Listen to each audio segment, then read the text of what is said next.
ونستغفره من يهده الله فلا مضل له ومن يضلله فلا هادي له وأشهد أن لا إله إلا الله وحده لا شريك له وأشهد أن محمدا عبده ورسوله يا أيها الذين آمنوا اتقوا الله حق تقاته ولا تموتن إلا وأنتم مسلمون يا أيها الناس اتقوا ربكم الذي خلقكم من نفس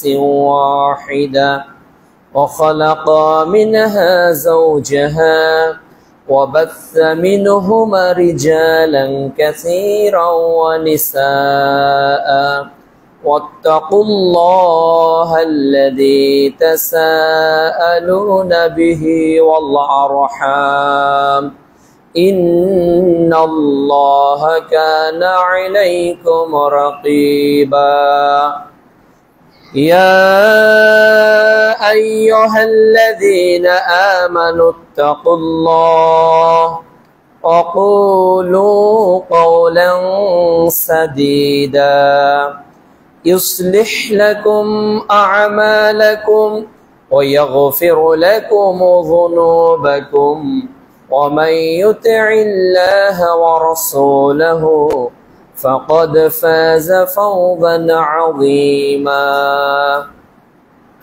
أما بعد فإن خير الحديث كتاب الله وخير الهدي هدي محمد صلى الله عليه وسلم وشر الأمور محدثاتها وكل محدثة بدعة وكل بدعة ضلالة وكل ضلالة في النار.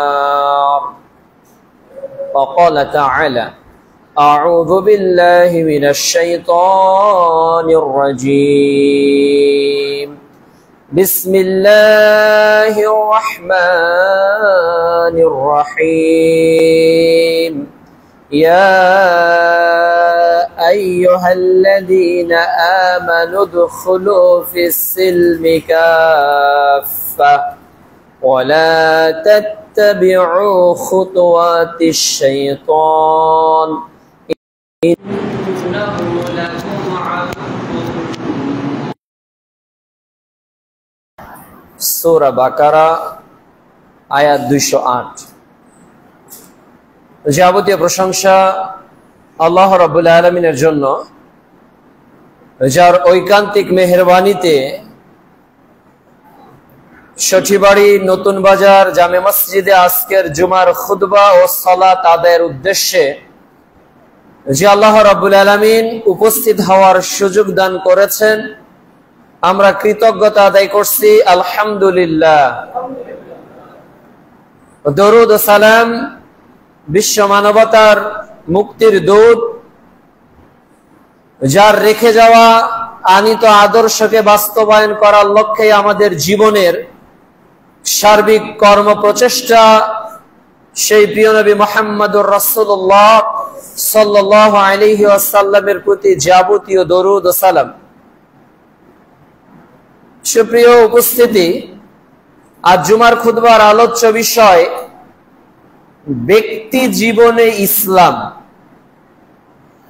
উক্ত শিরোনামে পবিত্র কোরআন ও বিশ্বনবীর মুখ মিশ্রিত বাণী থেকে এক প্রামাণ্য আলোচনা উপস্থাপন করার চেষ্টা করব ইনশাআল্লাহুল আজিজ। রব্বিশ রহলি সাদরি ওয়া ইয়াসসির লি আমরি ওয়াহলুল উকদাতাম মিন লিসানি ইয়াফকাহু কওলি। এই পৃথিবীর মূল স্তম্ভ হলো একটি ব্যক্তি, যার মাধ্যমে আল্লাহ রাব্বুল আলামিন নারীকে সৃষ্টি করেছেন, অতঃপর এই নারী পুরুষের মধ্যে মাধ্যমে আল্লাহ রাব্বুল আলামিন অদ্যবধি মানুষের বংশ বিস্তৃতি করেছেন। সূরা নিসা অধ্যায় 4 আয়াত 1-এ আল্লাহ তাআলা বিষয়টি স্পষ্ট করেছেন। এই পৃথিবীতে মৌলিক যদি পরিবর্ধন শান্তি প্রতিষ্ঠা করতে চাই, তাহলে সর্বপ্রথম ব্যক্তিকে আগে পরিবর্তন হতে হবে। ব্যক্তির সংশোধনের মাধ্যমেই পারিবারিক জীবনে সংশোধনের সূচনা হয়। পরিবার সংশোধিত হয়ে গেলে একটি সমাজ আদর্শ সমাজে পরিণত হয়, আর একটি দেশ আদর্শিক বিনির্মাণের প্রয়োজন একটি আদর্শ সমাজের, যার মূল উপাদান নিহিত একটি ব্যক্তির মধ্যেই। অর্থাৎ একটা মানুষ যদি তার জীবনকে পরিবর্তন করার মেজাজ নিয়ে চলতে পারে, তাহলে তার দ্বারাই একটি রাষ্ট্র পরিবর্তন হতে পারে, তার দ্বারাই একটি পৃথিবীর ইতিহাস মানচিত্রের পরিবর্তন ঘটতে পারে। যুগের এই উত্থান এবং পতন, পৃথিবীতে রেনেসাঁর এই যে উদয়, সূর্য যে উদয় হয়েছে পৃথিবীতে, এর মূল পটভূমি মূলত ব্যক্তিরই ছিল। ইসলাম কোন ধরনের ব্যক্তির জীবন যাপনের পদ্ধতিকে সাপোর্ট করে, গ্রহণ করে, আমরা আজকের জুমার খুতবায় এ বিষয়টি আলোকপাত করব। একজন ব্যক্তি তার মতকে, তার চিন্তাকে, তার পথকে বিভিন্ন ভাবে পরিচালিত করে, তবে ব্যক্তির যিনি স্রষ্টা, তিনি কি ভালো বলে দিতে পারবেন না যে ব্যক্তি তার জীবনে আদর্শিক অভিষ্ট লক্ষ্যে কোন পদ্ধতিতে পরিচালিত হবে? সূরা দাহরে আল্লাহ রাব্বুল আলামিন স্পষ্ট করেছেন যে আমি সৃষ্টি করেছি, আর ইন্না হাদাইনাহুস সাবিলা, আর আমি তাকে পথ বাতলিয়ে দিয়েছি। কোন পথে তার মুক্তি রয়েছে, যেটা প্রতিনিয়ত আমরা আল্লাহ রাব্বুল আলামিনের নিকট দৈনিক প্রার্থনা করি, ইহদিনাস সিরাতাল মুস্তাকিম। আল্লাহ তুমি আমাকে যে সিরাতটা দিবে এটা মুস্তাকিম, এটা সহজ সরল, যে পথে আনআমতা আলাইহিম, যারা অনুগ্রহ প্রাপ্ত হয়েছিল তারা চলেছেন, এদের পথ আমাদেরকে প্রদর্শন করাও। এ দোয়াটা প্রতিনিয়ত, প্রত্যেক দিন, প্রত্যেক ওয়াক্ত সালাতের প্রতি রাকাতে, কমপক্ষে ফরজ 17 রাকাতে আমরা আল্লাহর নিকট এ প্রার্থনাই করি। কোন সে পথ ব্যক্তি জীবনের, যে পথের মধ্যে রয়েছে ইসলাম নিহিত? কোন সে পথ যে পথে একজন পথিক চললে সে জান্নাতুল ফেরদৌসের রাস্তায় চলতে পারবে? কোন সে পথ যে পথে একটা ব্যক্তি তার জীবনের আমূল পরিবর্তন করতে পারবে? কোন সে ইসলাম যে ইসলামের অধীনে চললে একটা মানুষের ইহকাল এবং পরকাল হবে প্রকৃত অর্থেই সফল? আল্লাহ রাব্বুল আলামিন পবিত্র কোরআনুল কারীমের অধ্যায় 2 সূরা বাকারার 208 নম্বর আয়াতে মৌলিক ভাবে বলেছেন, ইয়া আইয়ুহাল্লাযীনা আমানু, হে ঈমানদার বান্দাগণ, উদখুলু ফিস সিলমি কাফা, তোমরা পরিপূর্ণভাবে ইসলামের মধ্যে প্রবেশ করো। একজন মুমিন তার জীবনের পুরো সময় জুড়ে ইসলামকে মেনে চলবে। তার জীবনের কিয়দাংশ, 1/3, হাফ না, আল্লাহ তাআলা বলছেন উদখুলু ফিস সিলমি কাফা, পরিপূর্ণভাবে। একজন মানুষ যদি নিজেকে মুমিন দাবি করে, মুসলিম দাবি করে, এবং নিজেকে মনে করে যে আমি আল্লাহর নিকট আত্মসমর্পণ করেছি, তাহলে ওই মানুষের উচিত হবে তার পুরো জীবনে ইসলামকে মেনে চলা। দেখুন তো, দুনিয়াবী জীবনে আমাদের যে সকল বিষয়গুলোকে আমরা নিয়ন্ত্রণ করি, এগুলোর নিজস্ব খেয়াল অনুযায়ী চলে না কেন? এগুলোর মালিক হলাম আমরা। এগুলোর স্বতন্ত্র অধিকারী হলো আমি নিজেই। আমি বাইক কিনেছি, আমি যদি পা দিয়ে কিক দেই তাহলে গিয়ার 1 2 3 4 হবে, এছাড়া গিয়ার অটোমেটিকলি বাড়বে না। যদি বাড়ে তো ওকে মেকারের কাছে নিয়ে যাই, তাই না? আমি চাইলেই আমার পিকআপটা মোটরসাইকেল তার গতিতে বাড়াতে পারবে না যতক্ষণ আমার হাত ওটাকে বাড়ানো এবং কমানোর দায়িত্ব গ্রহণ করেনি। কেন? মোটরসাইকেলটা আমার অধীনে পরিচালিত, ওই মোটরসাইকেলের মালিক আমি।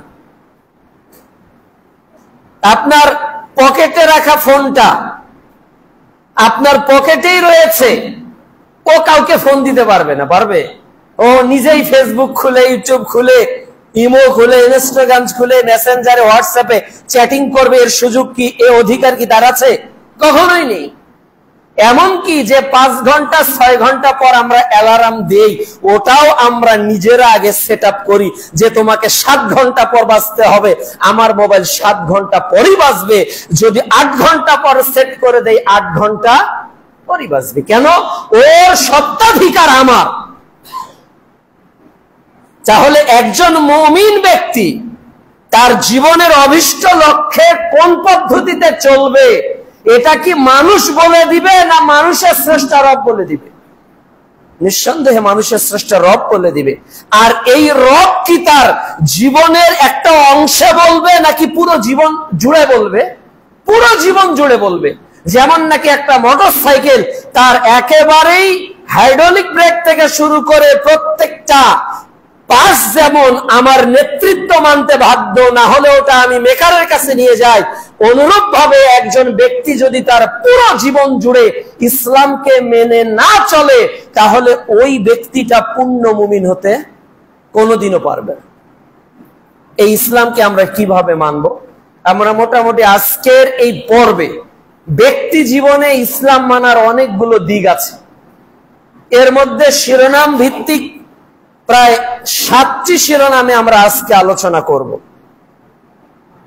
এর 1 নাম্বার হলো যে একজন ব্যক্তি যখন নিজেকে ইসলামের আনুগত্যে পরিচালিত করবে, তার 1 নাম্বার শর্ত হলো তাকে নিঃশর্তভাবে এগুলোকে মেনে নিতে হবে। কোরআনের কোন বিধানকে মানতে গিয়ে কোন শর্ত আরোপ করা যাবে না। রাসূল সাল্লাল্লাহু আলাইহি ওয়াসাল্লামের হাদিসকে মানতে গিয়ে কখনোই কোনো শর্ত আরোপ করা যাবে না। এটা আমার পক্ষে যাক অথবা বিপক্ষে যাক, এটা আমার অর্থের পক্ষে যাক অথবা বিপক্ষে যাক, এটা আমার সমাজের পক্ষে যাক অথবা বিপক্ষে যাক, আমাকে নিঃশর্তভাবে আল্লাহ রাব্বুল আলামিন এবং তার রাসূলের দেওয়া বিধানকে মেনে নিতে হবে। দলিল সূরা আহজাব অধ্যায় 33 আয়াত 35 আল্লাহ রাব্বুল আলামিন বলছেন যে ওমা কানা লিমুমিনিন ওয়ালা মুমিনাতিন, আল্লাহ রাব্বুল আলামিন বলছেন যে কোন মুমিন নারী অথবা পুরুষের ইযা কাদাল্লাহু ওয়া রাসূলুহু আমরান, যখন আল্লাহ এবং তার রাসূল কোন নির্দেশ দিবেন, কোন মুমিন নারী, আমরা নিজেরা মুমিন নারী অথবা উপরে যারা আমাদের মায়েরা বোনেরা আলোচনা শুনছে তারা মহিলা, তাহলে কোন পুরুষ এবং কোন মহিলাকে যদি সে মুমিন হয় আল্লাহ রাব্বুল আলামিন এবং তার নবী মুহাম্মদ সাল্লাল্লাহু আলাইহি সাল্লাম যদি কোন নির্দেশ প্রদান করেন, আইয়াকুনা লাহুমুল খিয়ারা মিন আমরিহিম, ওই নারী পুরুষের এ স্বাধীনতা নেই, এ অধিকার নেই যে আল্লাহ যা আদেশ দিলেন এর বিরুদ্ধাচরণ সে করবে, রাসূল যা নির্দেশ দিলেন এর বাইরে সে কিছু করবে। এ অধিকার কে তাকে দেয়নি? আল্লাহ রাব্বুল আলামিন তাকে দেয়নি। যদি সে কি হয়? মুমিন হয়। তাহলে এখন ডিসাইড করতে হবে, কোশ্চেন মাইসেলফ, আমি আমাকে প্রশ্ন করব, আমি মুমিন কিনা, আমি মুসলিম কিনা, আমি আল্লাহকে রব হিসেবে মেনেছি কিনা। যদি মেনে থাকি, আল্লাহ রাব্বুল আলামিন নির্দেশ দিচ্ছেন তোমার আর কোনো অধিকার নেই, আমি কোন নির্দেশ দিলে, আমার নবী কোন নির্দেশ দিলে এর বিরোধিতা তুমি করবে, তাহলে তোমাকে নিঃশর্তভাবে এটা মানতে হবে। এরপর আল্লাহ তাআলা বলছেন ওয়া মান ইয়াসিল্লাহা ওয়া রাসূলাহু, যদি কোনো ব্যক্তি আল্লাহ রাব্বুল আলামিন তার নির্দেশকে অমান্য করে, ফাকাদ যাল্লা যালালাম মুবিনা, তাহলে সে পথভ্রষ্ট হবে স্পষ্ট। তার এই পথভ্রষ্টতাতে কোনো অস্পষ্টতা নেই। আল্লাহ তাআলা বলছেন সে যে পথভ্রষ্ট হবে এটা মুবিনা, এটা স্পষ্ট, এটাতে অস্পষ্ট কিছু নেই। তাহলে ব্যক্তি জীবনে আমরা যদি ইসলামকে অনুসরণ করি, তাহলে 1 নাম্বার শর্ত হলো কোরআন ও সুন্নাহর যে কোনো বিধানকে আমাদের নিঃশর্তভাবে অনুসরণ করতে হবে, কোনো শর্ত আরোপ করা যাবে না। 2, যে বিশ্বাস আমরা রবের প্রতি স্থাপন করেছি, যে বিশ্বাস আমরা দ্বীনের প্রতি স্থাপন করেছি, যে ঈমান আমরা ঘোষণা দিয়েছি, আশহাদু আল্লা ইলাহা ইল্লাল্লাহ ওয়া আশহাদু আন্না মুহাম্মাদান আবদুহু ওয়া রাসূলুহু, এই যে ঘোষণা দিয়েছি, 2 নাম্বার ব্যক্তি জীবনে মুমিনদের করণীয় হলো এর উপর ইস্তেকামাত থাকা, সরে না যাওয়া, বিচলিত না হওয়া, হিত বিহবল না হওয়া, হতাশ না হওয়া, নিজের মধ্যে ডিপ্রেশন ক্রিয়েট না করা, এগুলো হারাম। মুমিন ঈমান আনার পর, একজন ব্যক্তি ইসলাম গ্রহণ করার পর ব্যক্তি জীবনে তার 2 নাম্বার করণীয় হলো যাকে বিশ্বাস করেছেন তার উপর দৃঢ় থাকে। সূরা হামিম সেজদা এর আরেকটি নাম হলো সূরা ফুসসিলাত, অধ্যায় 41 আয়াত 30। আল্লাহ রাব্বুল আলামিন বলছেন ইন্নাল্লাযীনা, নিশ্চয় যারা, ক্বালু বলে, রব্বুনাল্লাহ, আমাদের প্রতিপালক হলেন আল্লাহ। আল্লাহ রাব্বুল আলামিন বলছেন নিশ্চয় যারা বলে আমাদের প্রতিপালক হলেন আল্লাহ, সুম্মাস্তাকামু, এবং এর উপর অবিচল থাকে। আল্লাহকে আল্লাহ বলার পর এর উপর ইস্তেকামাত থাকে। এরপর আল্লাহ তাআলা বলছেন যে তাতানাজ্জালু আলাইহিমুল মালাইকা, আল্লাহ রাব্বুল আলামিন তাদের প্রতি ফেরেশতা নাযিল করেন, আল্লা তাখাফু ওয়া লা তাহজানু, এবং ফেরেশতারা বলে তাখাফু, ভয় পেও না, তাহজানু, চিন্তিত হইও না, ওয়া আবশিরু বিল জান্নাহ, তোমরা সুসংবাদ গ্রহণ করো জান্নাতের। সুবহানাল্লাহ। এরপর আল্লাতী কুনতুম তুআদুন, যার ওয়াদা আল্লাহ রাব্বুল আলামিন তোমাদের নিকট করেছে। ব্যক্তি জীবনে ইসলামের 2 নাম্বার পালনীয় বিষয় হলো আমরা আমাদের ঈমানের দৃঢ়তাকে জীবনের প্রতিটি ক্ষেত্রে মেনে চলব।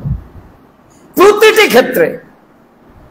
আপনি কি সালাতে, যারা এখানে সালাত আদায় করেন, মনে করেন আপনার বিশ্বাসের জায়গা থেকে আপনি বিশ্বাস করেন যে বুকের উপর হাত বাঁধাই হলো সাহি, এ বিশ্বাস করেন, তাহলে সটি বাড়িতেও আপনি বুকের উপর হাত বাঁধবেন।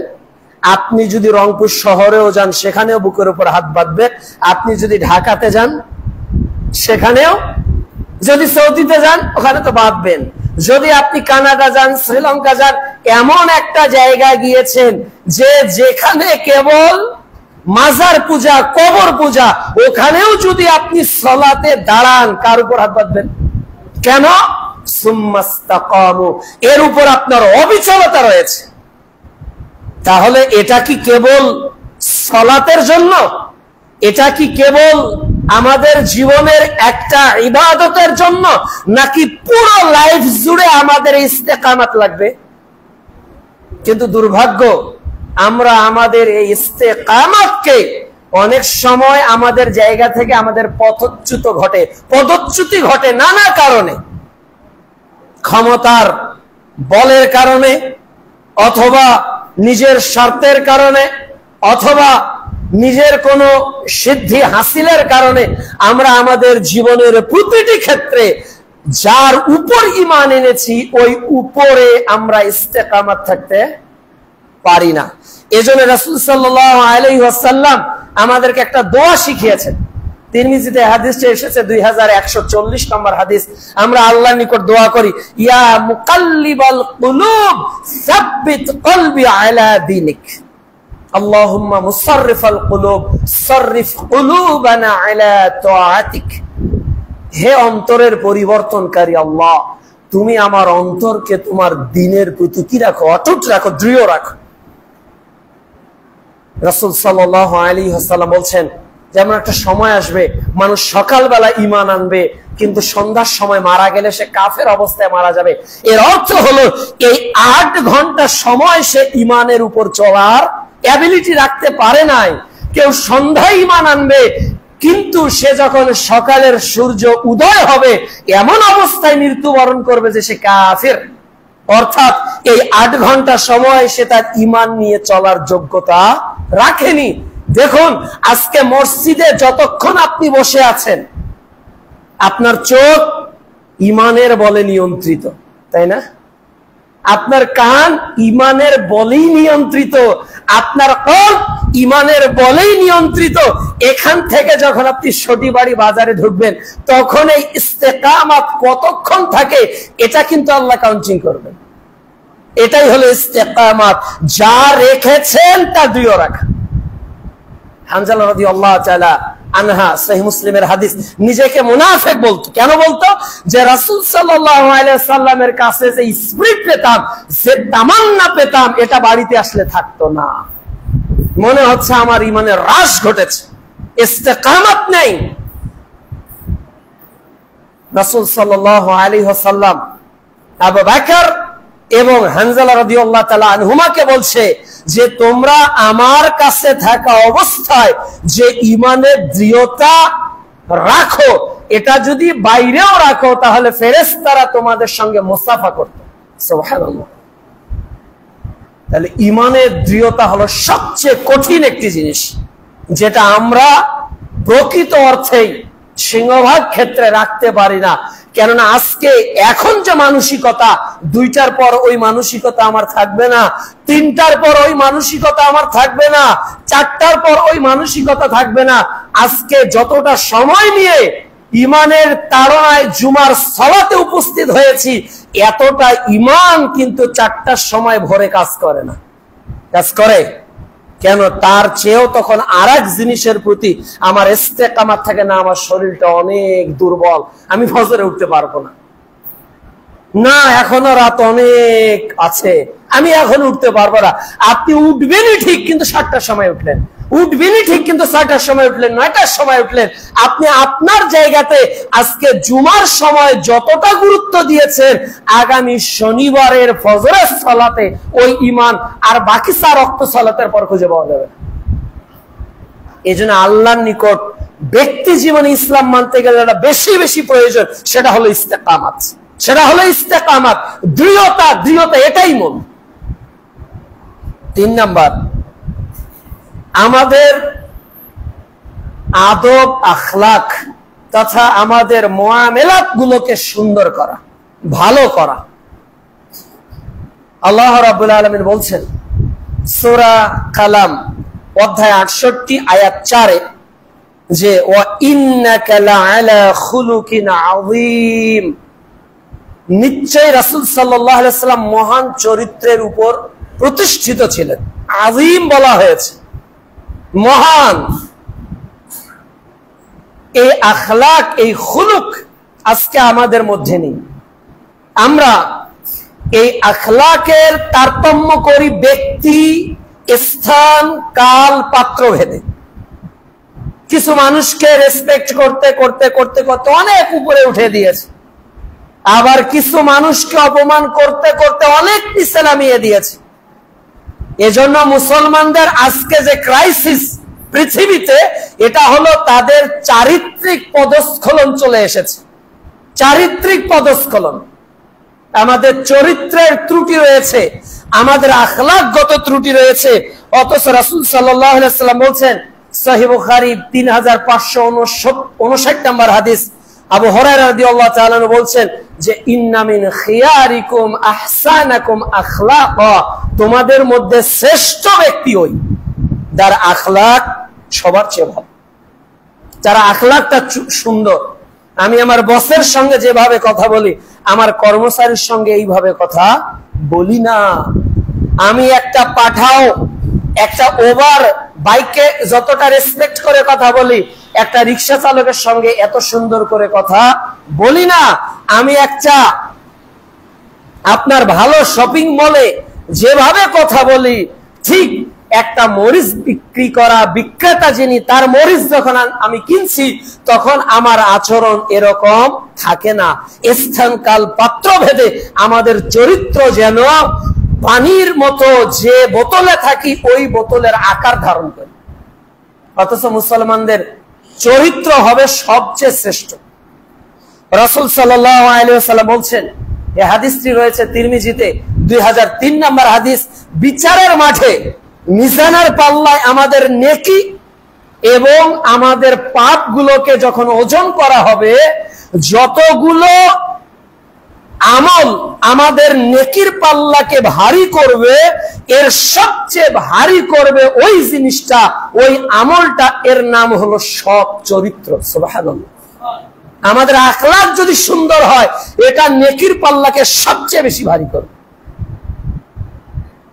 এজন্য আমাদের 3 নাম্বার বৈশিষ্ট্য, আজকে থেকেই আমাদের আখলাক, আমাদের চরিত্র, আমাদের কথা যাতে সুন্দর হয়, আমরা যাতে আমাদের অধীনস্থদের সঙ্গে ভালো ব্যবহার করি, আমরা যাতে গরিবদেরকে একেবারেই নিম্ন শ্রেণী মনে করে তাদের সঙ্গে খারাপ অ্যাটিচিউড না করি। 4, ব্যক্তি জীবনে একজন মুমিনের আর একটা গুরুত্বপূর্ণ বৈশিষ্ট্য হলো তার কথা এবং কাজ এক হবে। সে যেটা বলবে সে সেটাই করবে, তার মধ্যে কখনো নেফাকি থাকবে না। তার অন্তর একটা আর মুখে বলছে একটা। মানুষকে সে প্রতারিত করবে না। মান গাশশানা ফালাইসা মিন্না, যে প্রতারিত করে সে রাসূল সাল্লাল্লাহু আলাইহি ওয়াসাল্লামের উম্মাহ নয়। সূরা সাফ অধ্যায় 61 আয়াত 2, আল্লাহ রাব্বুল আলামিন বলছেন, ইয়া আইয়ুহাল্লাযীনা আমানু, হে ঈমানদার বান্দাগণ, লিমা তাকুলুনা মা লা তাফআলুন, এমন কথা তোমরা কেন বলো যা তোমরা নিজেরাই করো না। এমন কথা কেন বলো যা নিজেরাই করো না। কাবুরা মাকতান ইনদাল্লাহি আন তাকুলুনা মা লা তাফআলুন, আল্লাহ সবচেয়ে ঘৃণা করেন, অপছন্দ করেন ওই জিনিসটা যা আমরা বলি অথচ করি না। এটার তো বাস্তবতা এখন দেখা যাচ্ছে যে জাতির সামনে যখন এদেশের নেতাগণ বক্তব্য দেয় আর যখন পদচ্যুত হয়ে যায়, তখন কিন্তু একেবারে খালের বিড়াল সব বের হয়ে আসে। যে কথা এবং কাজের মধ্যে ছিল আসমান এবং জমিনের পরিব্যাপ্তি ব্যবধান, যা বলে তা করে না।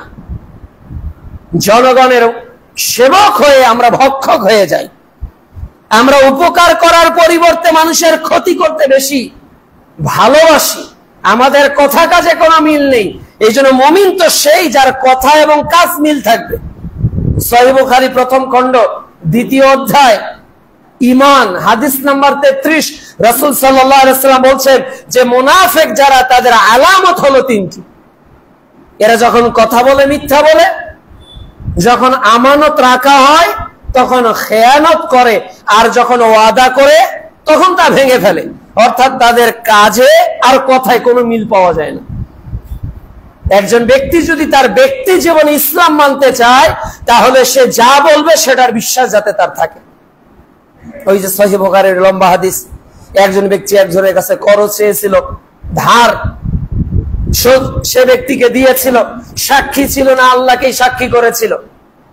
নির্দিষ্ট সময় ওই ব্যক্তি ওই জায়গায় চলে আসলো, কিন্তু কোনো বাহন পেল না যে তার এই আমানতটা সে ওই জায়গায় পৌঁছিয়ে দিবে। নদী পার হওয়ার কোনো ব্যবস্থা তার নেই। সে আল্লাহর উপর তাওয়াক্কুল করলো, সেই সম্পদটাকে সুন্দর করে বেঁধে একটা কাঠের উপর ভাসিয়ে দিল, আর লিখে দিল যে আমি এসেছিলাম এই ঘটনা, এরপর এটা চলে গেল, ওই লোক যথাসময় আসলো, দেখলো যে তার কাছে চলে এসেছে এবং খুলে দেখলো ওই পত্রের বাহক ওইভাবেই লিখেছে যেভাবে সে ওয়াদা করেছিল। সুবহানাল্লাহ, এই যে কথা এবং কাজে মিল। আর আমরা এক একজনের কাছে যখন টাকা নেই তখন এক অ্যাটিটিউড, আর যখন টাকা ফেরতের সময় আসে তখন মনে হচ্ছে যিনি টাকা দিয়েছেন উনি ভিক্ষুক। আজকে 10 টাকা, কালকে 5 টাকা দিয়েছে 10,000 টাকা, এরকম অ্যাটিটিউড আমাদের আছে না?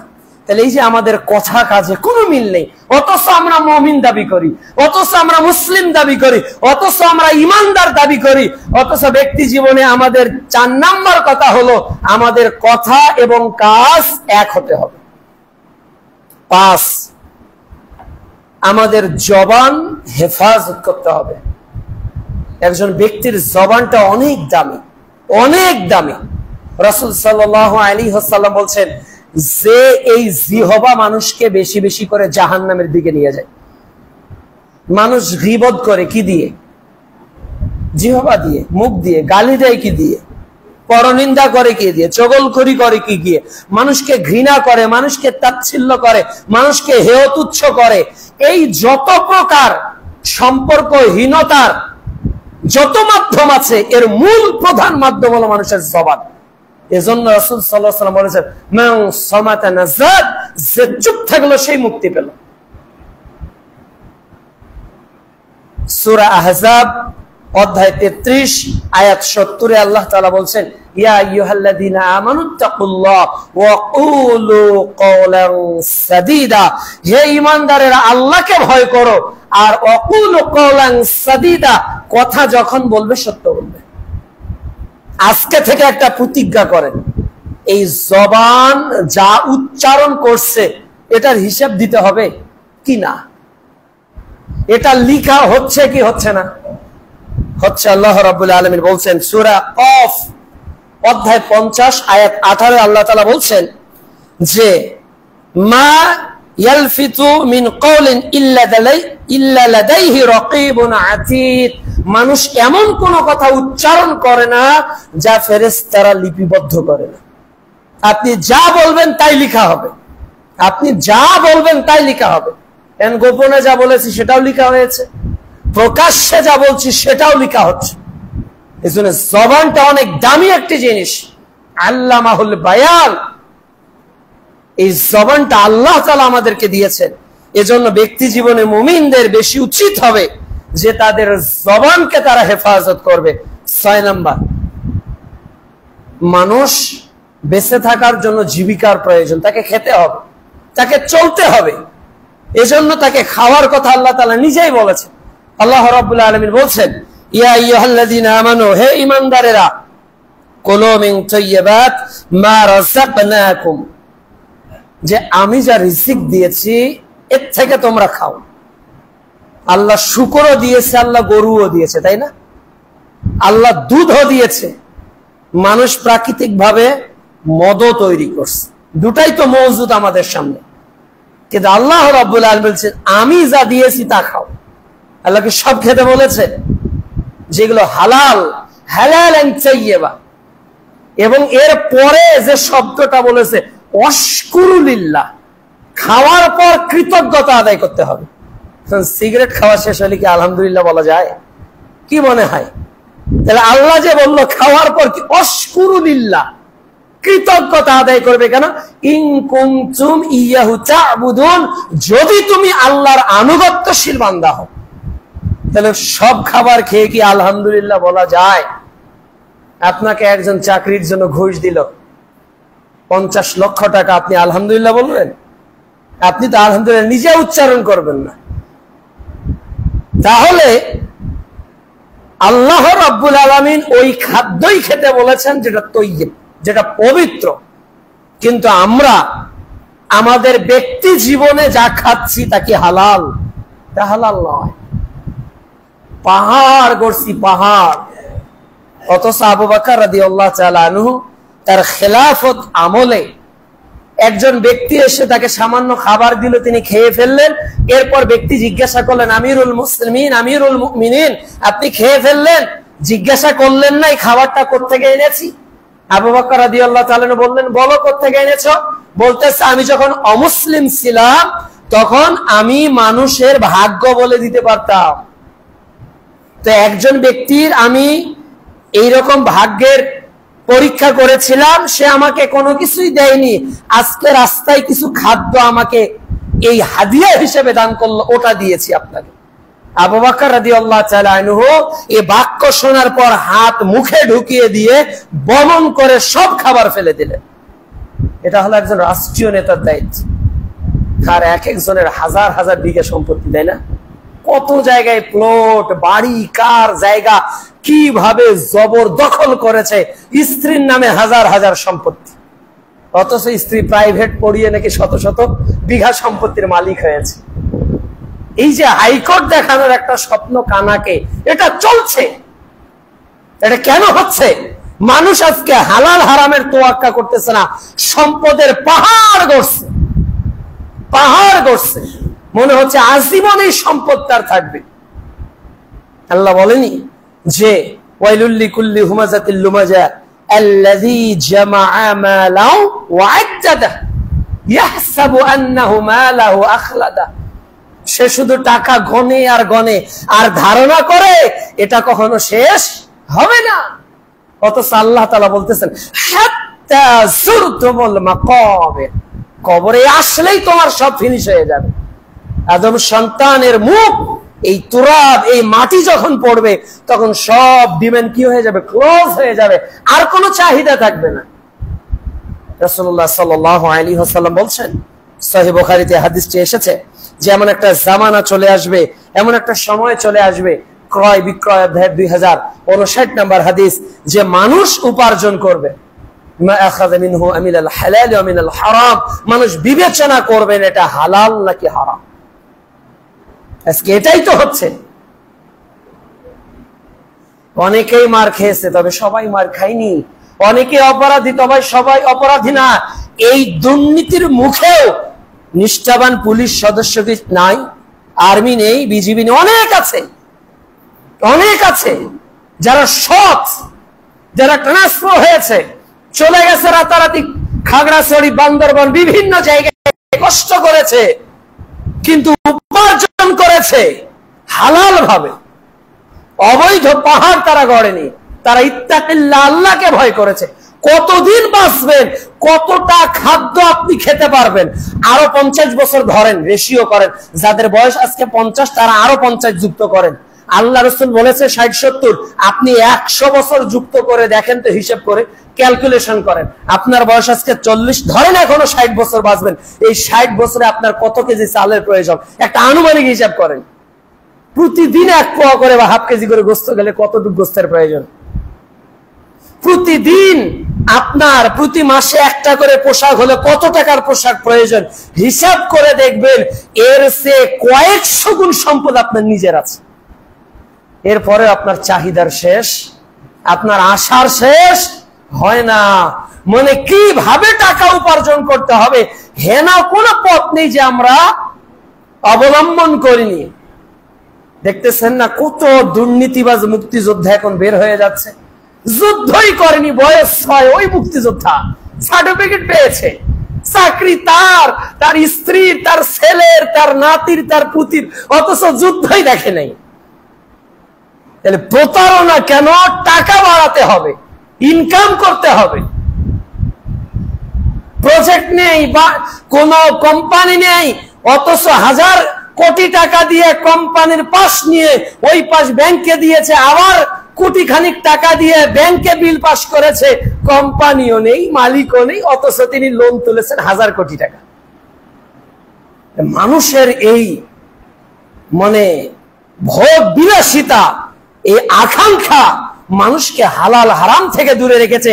অথচ মুমিন জীবনের দায়িত্ব হলো সে গরু ছাগল নয়, সে ভেড়া মহিষ নয়, সে যা খাবে চিন্তা করে খাবে, সে যা উপার্জন করবে চিন্তা করে উপার্জন করবে, তার উপার্জনে কখনো হারাম থাকবে না। মুমিনের তো জুহুদের উপর আমল করা দরকার। আজকে মুমিনদের বাড়িতে জুহুদের কোনো বই খুঁজে পাওয়া যাবে না।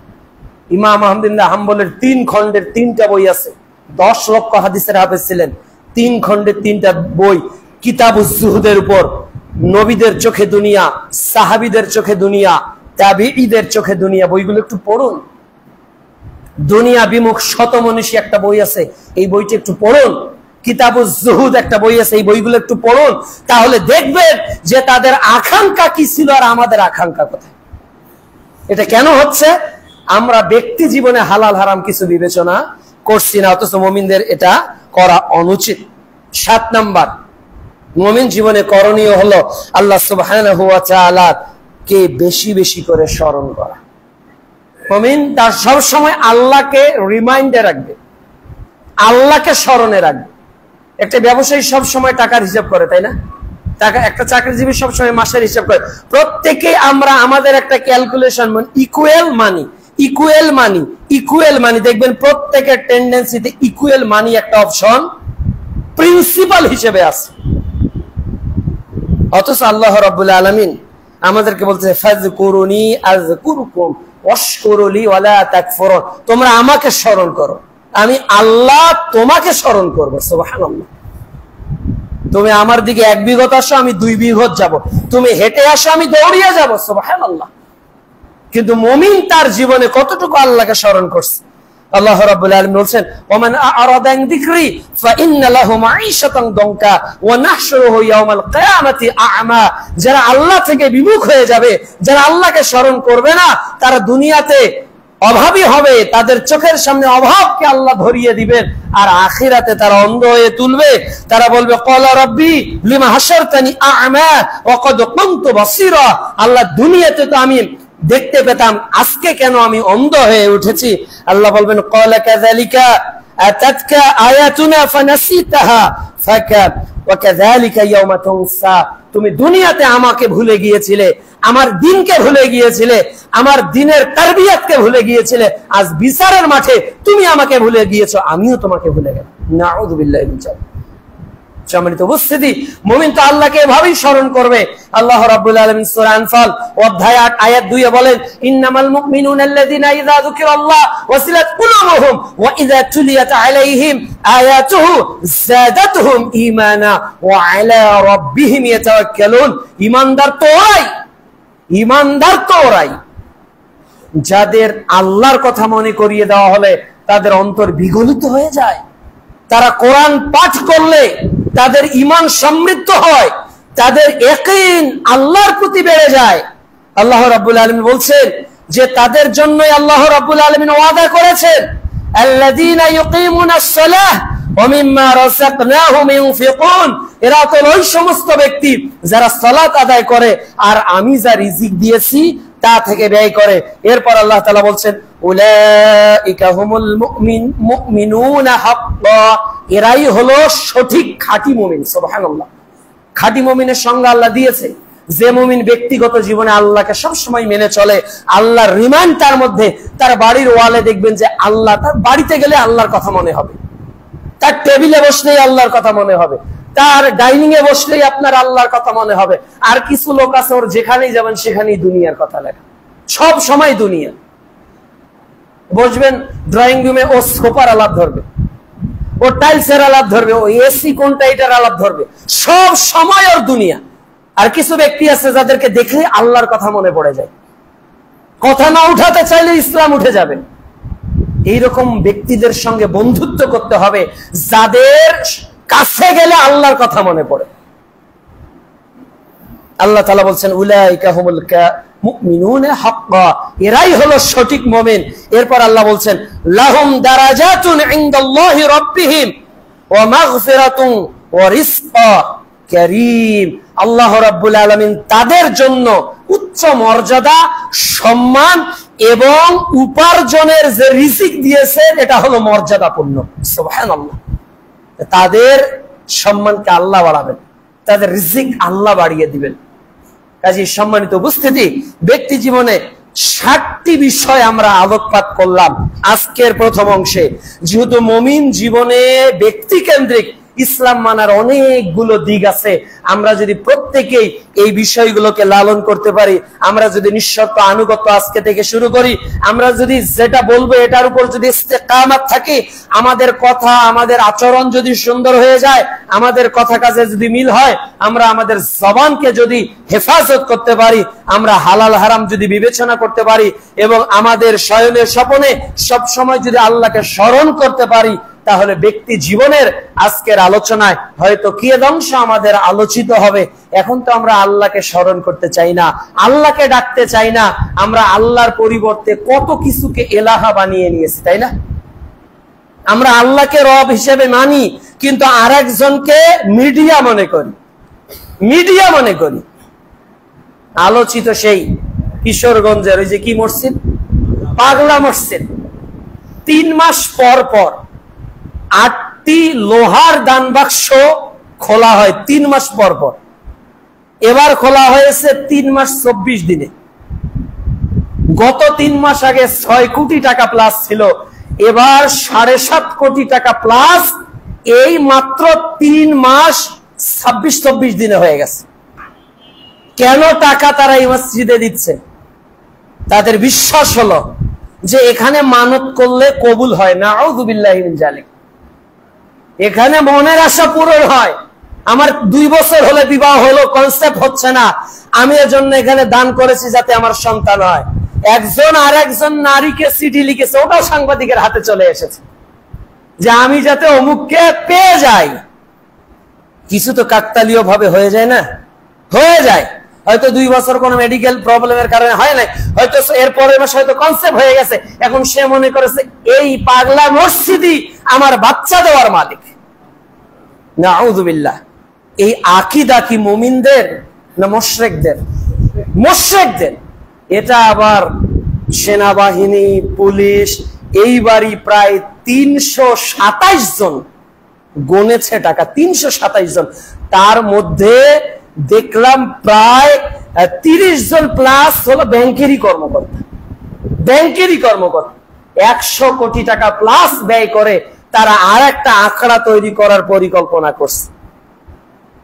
অথচ 3টা মসজিদ ছাড়া কোন মসজিদে সফরের উদ্দেশ্যে যাওয়া যাবে না, সালাতের উদ্দেশ্যে। অথচ আমরা সেখানে যাচ্ছি মানত পূরণের জন্য, আশা পূরণের জন্য। এগুলো শিরকি আকীদা। একটা মসজিদে গেলে এই মসজিদ যদি সোনা দিয়েও বানানো হয়, আর যদি কেউ মনে করে একটা নেকি বেশি হবে, এটা হলো বেদাত। একটা নেকিও বেশি হবে না। সোনা, রূপা, চাঁদি দিয়ে তৈরি করলে হবে না। সব মসজিদ সমান। কাজে এক মসজিদ 3 সেট, আর এক মসজিদে মাসে মাসে কোটি কোটি টাকা। তার মানে এই মসজিদ হয়েছে ভ্রান্ত আকীদার উপর প্রতিষ্ঠিত। আমরা দাবি জানাতে চাই যে রাসূল সাল্লাল্লাহু আলাইহি সাল্লামের কাছে অনেকে আসতো না, নাম কুফরি নাম ছিল, নাম বেদাতি নাম ছিল। রাসূল সাল্লাল্লাহু আলাইহি সাল্লাম কি করেছেন? নাম পরিবর্তন করেছেন। আমরা রাষ্ট্রের যন্ত্রের কাছে দাবি জানাতে চাই যে মসজিদ হলো বাইতুল্লাহ। মসজিদ কি? প্রত্যেক মসজিদে বাইতুল্লাহ কিনা, আল্লাহর ঘর কিনা। কাজে আল্লাহর ঘরের সামনে পাগল ব্যবহার করা আল্লাহর মসজিদকে অপমান করারই শামিল। কাজে কোন মসজিদের নাম পাগল মসজিদ হতে পারে না। আমরা বর্তমান গভর্নমেন্টের কাছে জোর দাবি জানাবো, এই মসজিদের নাম পাগল ছাগল নয়, বরং এটা একটা আদর্শিক নাম রাখেন। তাকওয়া মসজিদ রাখেন, আল আকসা রাখেন, আলামিন রাখেন, অনেক ভালো ভালো নাম আছে। এক লোক ইতিহাস থেকে যতটুকু আমি স্টাডি করে বিভিন্ন জায়গা থেকে সংরক্ষণ করলাম, একজন ব্যক্তি ছিল, সে ছিল সাধু সন্ন্যাসী, সে ছিল নাকি আল্লাহওয়ালা। এখনকার আল্লাহওয়ালা মানে মোচ বড়, দাড়ি বড়, চুল লম্বা, গোসল করে না, খায় না, এগুলোই হলো আল্লাহওয়ালা। এখনকার গাছে গাছে থাকে এরকম একজন ওখানে ওলি নাকি ছিল, তিনি মারা গেছে, এরপর ওখানে মসজিদ হয়েছে। তাহলে মসজিদ তৈরি হয়েছে একটা ব্যক্তিকে কেন্দ্র করে, যার উদ্দেশ্য বৈধ নয়। কাজেই আমরা উদাত্ত আহ্বান জানাবো যে আমাদের স্মরণ আমরা কাকে করব? কেবল আল্লাহকে। চাইবো কার কাছে? ইয়াকা না'বুদু ওয়া ইয়াকা নাস্তাইন। আমরা একমাত্র যার ইবাদত করি তার কাছেই সাহায্য চাইব, এটাই হলো শরঈ বিধান। কাজেই কোনো ব্যক্তির কাছে নয়, কোনো মাজারের কাছে নয়, কোনো মসজিদে মানত দিয়ে নয় যে এই মসজিদে 50,000 টাকা মানত দিলে আমার সন্তান হবে। একজন বলেছে স্ত্রী যে আমার স্বামীর ব্যবসায় যাতে কোটি কোটি টাকা ইনকাম হয়, চিঠিও দিয়েছে, টাকাও দিয়েছে। এইগুলো শিরকি আকীদা থেকে আমাদের বের হয়ে আসতে হবে। আল্লাহ রাব্বুল আলামিন যেন ব্যক্তি জীবনে ইসলাম মানার আজকের প্রথম অংশে যা আলোচনা হলো আমাদেরকে মেনে চলার তৌফিক দান করেন। আল্লাহুম্মা আমিন। আলহামদুলিল্লাহি ওয়াহদা ওয়াসসালাতু ওয়াসসালামু আলা মান লা নাবিয়্যা বা'দা ওয়া আলা আলিহি ওয়া সাহবিহি আজমাইন ওয়া মান তাবি'আহুম বিইহসান ইলা ইয়াউমিদ্দিন, আম্মা বা'দ। وقال رسول الله صلى الله عليه وسلم সহিহ মুসলিমে 2699 নম্বর হাদিস, মিশকাতুল মাসাবি 204 নম্বর হাদিস, আল্লাহু ফি আউনিল আবদ মা কানাল আবদু ফি আউনিল আখি। আল্লাহ বান্দাকে ততক্ষণ সাহায্য করেন যতক্ষণ বান্দা তার অপর ভাইকে সাহায্য করে। কিয়ামতের দিন হাদিসে কুদসি আমাদেরকে আল্লাহ রাব্বুল আলামিন জিজ্ঞেস করবেন, আমি ক্ষুধার্ত ছিলাম, তোমরা আমাকে খেতে দাও নাই। আমি তৃষ্ণার্ত ছিলাম, তোমরা আমাকে পানি পান করাও নাই। আমি অসুস্থ ছিলাম, তোমরা আমাকে দেখতে যাও নাই। বাংলাদেশের 12টি জেলার এখন প্রায় 70 থেকে 80 লক্ষ মানুষ এখন ক্ষতিগ্রস্ত। বন্যার আবেগে আমরা একটা দান করে দিয়েছি, তাই না? এই দানটা তাদের খাদ্যের যোগানের কিয়দাংশ পূরণ করেছে, তাদের খাদ্যের যোগানের। অনেকে তৃণমূল পর্যন্ত যেতে পারে নাই, তৃণমূল পর্যন্ত। কেননা এটার জন্য একটা অর্গানাইজেশনিক পাওয়ার প্রয়োজন। যদি তৃণমূল কর্মী না থাকে, একজন যুবক এই সকল করুণ দৃশ্য দেখে তার হয়তো আবেগ হয়েছে, সে চলে গেছে ওখানে 1 দিন 2 দিন 3 দিন 4 দিন থেকেছে, কিন্তু একটা সময় গিয়ে সে কি হয়ে গেছে, নিজেও ক্লান্ত হয়ে চলে এসেছে। এই জন্য অর্গানাইজেশন প্রয়োজন। আলহামদুলিল্লাহ বাংলাদেশ আহলে যুব সংঘের মাধ্যমে এখনো প্রায় 8-9 দিন আমাদের ধারাবাহিকতা অব্যাহত রয়েছে, কমেনি বরং বেড়ে চলছে আলহামদুলিল্লাহ। এবং আমাদের প্রতিনিয়ত গত কয়েকদিন আগে আমাদের দিনাজপুর পূর্ব সাংগঠনিক জেলা থেকে আমাদের দায়িত্বশীলরা গেছে, এটা সার্কেল অনুযায়ী বিভিন্ন জেলা থেকে পাঠানো হচ্ছে। ওরা 3-4 দিন চলে চলে এসতেছে, আর এক জেলা থেকে পাঠানো হচ্ছে। কাজেই এই সার্কেল টু বি কন্টিনিউ। আর আমরা রাস্তায় কোথাও কিন্তু ত্রাণ দিচ্ছি না, আপনারা যারা দেখতেছেন। আমরা একেবারে বাড়িতে গিয়ে একেবারে কোমর পানি, এরপর বুক পানি, নৌকাতে গিয়ে যাতে প্রকৃত অর্থেই লোকটা পায়। অনেক সময় মানুষ হেঁটে চলতেছে, যতদূর যাওয়া সম্ভব ততদূর যাচ্ছে। আলহামদুলিল্লাহ অনেক অর্গানাইজেশন দান করেছে। আমরা সকলের জন্য দোয়া করি আল্লাহ যেন তাদের উত্তম পারিতোষিক দান করেন। আমরা বলতে চাই আপনারা দান করুন, কেবল যে আমাদের মাধ্যমেই আপনি দিতে বাধ্য বিষয়টি এমন নয়। আপনাকে যেটা ভালো হয়, পছন্দ হয় সেটা দিবেন। তখন এখন যেটা প্রয়োজন, তাদের কিন্তু আবাসন প্রকল্পে এখন আমাদের হাত দেওয়া প্রয়োজন। অনেকে বলছে যে আজকে রান্না করব, আমার বাসায় চাল নেই, পানি তো নেমে গেছে। যে চুলাতে রান্না করতাম চুলাটাও ভেঙে পড়ে গেছে। যে পাতিলে ভাত রাখতাম সে পাতিলটাও নেই। কেবল বাড়ির এই একটা জামা পরেই বের হয়েছি, আজকে 6 দিন থেকে একটা জামাই আমার শরীরে, একটা কাপড়ই, কোন টয়লেট নেই, আমার সব ভেঙে গেছে। এই মানুষগুলোর একটা টয়লেট তৈরি করতে এখন মানুষের টয়লেটের পিছনে লক্ষ লক্ষ টাকা যায়, তাই না? একটা টয়লেট যে কি আধুনিকতা, বিশেষ করে বড় লোকদের বাড়িতে গেলে মাথা নষ্ট হয়ে যায়, যেটা টয়লেট নাকি অন্য কিছু, বাথরুম নাকি অন্য কিছু। এই বড় লোকদের একটা বাথরুমের টাকা দিয়ে এই ফেনী এই জায়গাগুলোর প্রায় আমার মনে হয় না হলেও নরমাল 150 থেকে 100টা টয়লেট করা সম্ভব যাবে না? এটা আমি যত উচ্চমানের লোকদের বাথরুমে দেখেছি, মনে হচ্ছে কমপক্ষে 100টা টয়লেট করা যাবে। আমরা চেষ্টা করব, কেননা তাদের এটা ইমার্জেন্সি। টিউবওয়েল সব হারিয়ে গেছে, তাদের এইগুলো স্থাপন করা প্রয়োজন। আমি শুনেছি আপনারা অতীতে দিয়েছেন, আজও আপনাদের কাছে আহ্বান করব, এই ভাইগুলো আমাদের, এই বোনগুলো আমাদের, এগুলো আমাদের। আল্লাহ রাব্বুল আলামিন যেন তাদের পাশে, তাদের পুনর্বাসন হওয়ার আগ পর্যন্ত যেন আমাদের দানের ধারাবাহিকতাকে বজায় রাখার তৌফিক দান করেন। আল্লাহুম্মা আমিন। এখানে আরেকজনের একটা বক্তব্য না বললেই নয়। তিনি অত্যন্ত কটূক্তি করে একটা কথা বলেছেন যে আজকে এরা আমাদের বাংলাদেশে বন্যা হয়েছে, উনি এরপর বলছে বাংলাদেশে টর্নেডো হয়, বাংলাদেশে নার্গিস হয়, বাংলাদেশে আইলা আসে। এইগুলো যতটা না ক্ষতিকারক, যতটা না বিপজ্জনক, আইলা এসেছে চলে গেছে, টর্নেডো এসেছে চলে গেছে, এত ক্ষতি হয়নি যত ক্ষতি এই ত্রাণ বিতরণ করতে গিয়ে আহলে হাদিসরা নিজেদের প্রচার করতেছে। নাউযুবিল্লাহি মিন যালিক।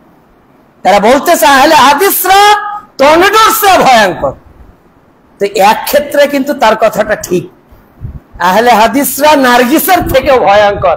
এক ক্ষেত্রে কিন্তু তার কথাটা ঠিক। ওই যে ডাক্তার জাকির নায়েক বলছিল যে প্রত্যেক মুসলমানের সন্ত্রাসী হওয়া উচিত। সন্ত্রাস মানে কি? যে যাকে দেখে মানুষ সন্ত্রস্ত হয়। একজন ডাকাত যদি আপনাকে দেখে সন্ত্রস্ত হয়, তাহলে ডাকাতের কাছে আপনিও সন্ত্রাসী। তাহলে একজন বেদাতির কাছে যদি আহলে হাদিস টর্নেডোর মতো হুমকি হয়, তাহলে একজন বেদাতির কাছে একজন আহলে হাদিস টর্নেডোর মতো, একজন আহলে হাদিস নার্গিসের মতো, একজন আহলে হাদিস আইলার মতো আসবেই আসবে। কাজে আমরা আমাদের সংগঠন বা আমাদের মানহাজকে প্রমোট করছি না, বরং আমরা আমাদের দাওয়াতি কাফেলা সেখানে দান করছি। অন্যরা দান করছে না, অন্যরা দান করছে না। মিডিয়াতে কি শুধু সালাফি আলেমগণই ঘোষণা দিয়ে দান করছে, নাকি অন্যরাও দান করছে? আঙুলটা কেন আমাদের দিকে? আঙুলটা কেন আমাদের দিকে? আমরা তো কারো বিরুদ্ধে কখনো এই বন্যাত্মকদের সাহায্য নিয়ে একটা টু শব্দ সালাফি কোন আলেম করেছে, একটা ওয়ান রেকর্ড আপনি অনলাইনে দেখাতে পারবেন না। বরং আমরা সবার জন্য দোয়া করেছি এবং আমরা সবাই বলতেছি আপনি যে মাধ্যমে পান তাদের নিকট টাকা পৌঁছান, ত্রাণ পৌঁছান, যেভাবেই পান। আন্দোলন পছন্দ আন্দোলন দেন, জমিয়ত পছন্দ জমিয়ত দেন, এরপর আব্দুর রাজ্জাক পছন্দ সেখানে দেন, আপনার অন্য সুন্নাহটা সেখানে। মেইন হলো সেখানে চলে যাক, মানুষগুলো আজকে বাঁচুক। আমরা মানুষ বাঁচার, মানুষকে সহযোগিতা করার প্রচেষ্টা নিয়ে আমাদের নেতা কর্মীদের রাত নেই, দিন নেই, খাওয়া নেই, ঘুম নেই, 8 ঘন্টা 10 ঘন্টা কাজ করতেছে, তারা খেতে পারতেছে না। তারা বড় বড় আলেম মাদানি পর্যন্ত, কবর পর্যন্ত পানিতে ভিজে তারা মানুষকে ত্রাণ দিচ্ছে। আমরা কি আমাদের প্রমোট করতেছি? আমরা কি আমাদের সংগঠনে রিপ্রেজেন্ট করতেছি? এই কথাগুলো যারা বলতেছে তারা মূলত প্রকৃত অর্থে অজ্ঞতারই পরিচয় বহন করতেছে। আল্লাহ রাব্বুল আলামিন যেন তাদেরকে হেদায়েত দান করেন। তারাও দান করতেছে, আমরা তাদের জন্য তাদেরকে সাধুবাদ জানাই। আল্লাহ তাআলা যেন আমাদের সার্বিক প্রচেষ্টাগুলোকে কবুল করেন। আপনারা আজকে যতটুকু পারেন দান করবেন। আল্লাহ আমাদের যারা মারা গেছে তাদের কবরের শাস্তি মাফ করো। আমরা যারা বেঁচে